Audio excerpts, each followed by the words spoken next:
นี่พี่น้องนี่คือภาพบรรยากาศอยู่ที่วัดมหาธาตุจังหวัดอยุธยานะพี่น้องนะนี่บรรยากาศตอนเวลาบ่ายโมงพี่น้องของวันที่3นี่เองเห็นนักท่องเที่ยวชาวฟ้าไหมโอ้โหมาเที่ยวกันแบบว่าหลายบักคักพี่น้องต้องเคยเห็นแต่อยู่ในกรุงเทพมหานครเนาะบ่ออกมาจากจังหวัดจักเถื่อพี่น้องอันนี้ก็เป็นครั้งแรกของเราเนาะที่จะมาเห็นเมืองโคราชเนาะพี่น้องเนาะแล้วก็อีกอย่างหนึ่งนะพี่น้องต่อมเนี่ยนี่คำถามเนี่ยถามคือคนไทยเนาะเป็นยังพระพุทธรูปอยู่ที่วัดมหาธาตุส่วนมากก็คือตัดเสียนเกือบทุกองค์เลยพี่น้องแต่ละองค์นะพี่น้อง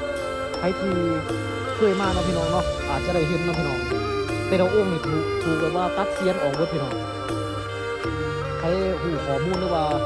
ทราบสาเหตุเนาะพี่น้องเนาะก็คอมเมนต์บอกเท่าไหร่เนาะพี่น้องแต่ว่านักท่องเที่ยวต่างชาตินี่แบบว่าสนใจมากๆเลยพี่น้องชุดนั้นก็จะเป็นชุดที่เสียนพระพุทธรูปเนาะพี่น้องด้วยต้นโพนะพี่น้องปลูกไว้